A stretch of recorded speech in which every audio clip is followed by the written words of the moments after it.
तो हम किडनी पे हम कई वीडियोस बना चुके हैं, कई बार हमने बताया है और हमारी रेमेडीज़ बहुत पावरफुल काम भी कर रही है। पर अब क्वेश्चन ये है कि अगर क्रेटिनिन बढ़ रहा है, वैसे तो क्रेटिनिन एक के अंदर होना चाहिए, पर अगर बढ़ रहा है क्रेटिनिन तो क्या इसका मतलब क्या किडनी ख़राब हो गई है या कुछ और रीज़न है जिसके कारण से क्रेटिनिन बढ़ता है।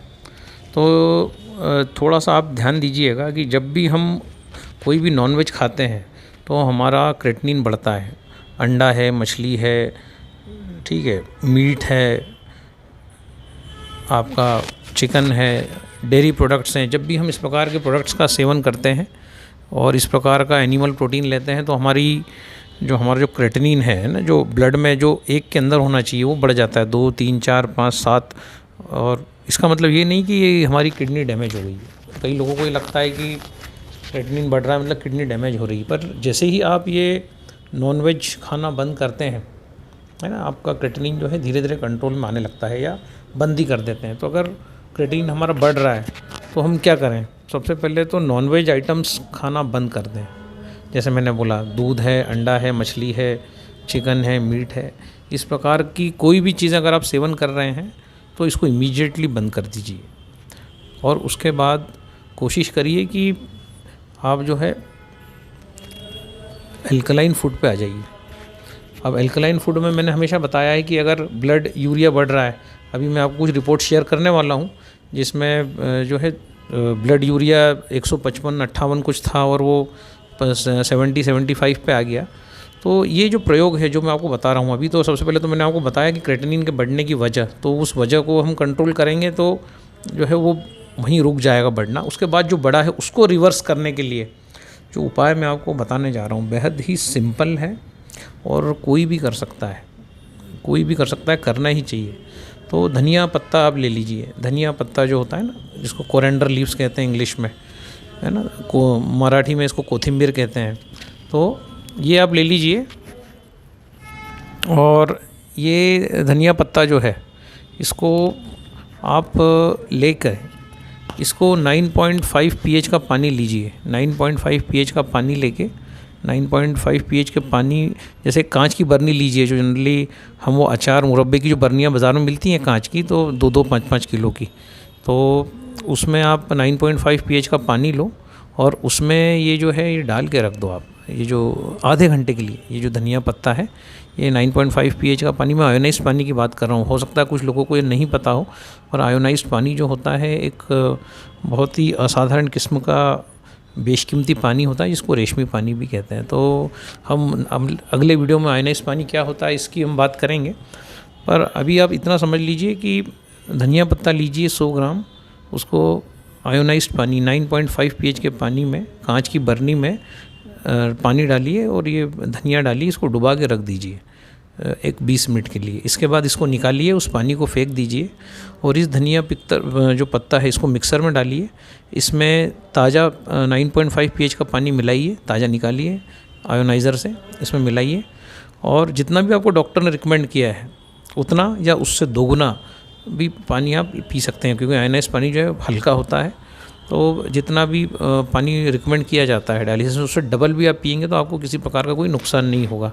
इस चीज़ के हमारे पास प्रमाण है। पर फिर भी डॉक्टर ने आपको जितना पानी बोला है उतना पानी आप पीजिए, उतना ही लीजिए। अगर आपको 1 लीटर दिन भर में बोला है तो आप 300-200 ml पानी लीजिए, 100 ग्राम धनिया पत्ता लीजिए, इसका अच्छा मिक्सचर बना लो, इसका जूस बना लो और फिर मिक्सर में घुमा के उसको छान लो और इसको छान के इसका सेवन करो। और अगर डायलिसिस हो रहा है तो मैं तो आपसे इतना कहूँगा कि कुछ दिन के लिए दाल, भात, रोटी, सब्जी सब चीज़ों को भूल जाइए। ये सारा ऑक्सीडाइज्ड भोजन है। ऐसा भोजन कीजिए जिसका कि वोल्टेज ज़ीरो हो। एक मीटर आता है, ऑक्सीडेशन रिडक्शन पोटेंशियल मीटर, तो उस मीटर से आप देख सकते हैं कि इस चीज़ का क्या वोल्टेज है। साधारण पानी में अगर हम डालते हैं तो उसका साधारण पानी का वोल्टेज कुछ 200-250 आता है। यही हम थम्स अप, स्प्राइट में डालते हैं तो उसकी रीडिंग आती है कुछ 350-400 तक आती है। तो हमें लेना है ज़ीरो वोल्टेज का भोजन। तो अब ज़ीरो वोल्टेज का भोजन अगर हम लेना स्टार्ट कर देंगे ना तो हमारा किडनी ठीक होने लग जाएगा।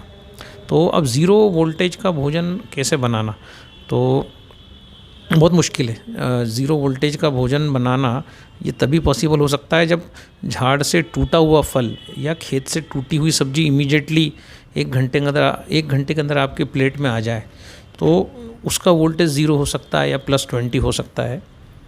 +20 भी अगर आप बीमार हैं तो रिकमेंडेड नहीं है।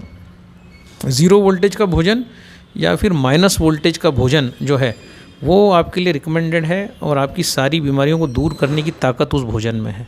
तो ज़ीरो वोल्टेज का भोजन हम बनाएंगे कैसे? तो ज़ीरो वोल्टेज का भोजन बनाने के लिए जैसा मैंने आपको बताया, कांच का बर्नी लीजिए, है ना, जो 5 किलो 4 किलो 5 किलो का बर्नी हो, उसमें 9.5 pH का पानी आयोनाइज़र में से निकाल के आप डालिए, फ्रेश पानी निकालिए, उसमें डालिए, और उसके अंदर जो भी सब्ज़ी आपको खाना है, टमाटर है, गाजर है, कुछ फल खाना हो, एप्पल है, पपाया है, बनाना है ना, आपका लौकी है, धनिया पत्ता, पालक पत्ता, ये सब भोजन जो भी आप खाना चाहते हैं, आधा किलो 1 किलो के आसपास, ये सारा का सारा भोजन आप उस बर्नी में डाल के रख दीजिए।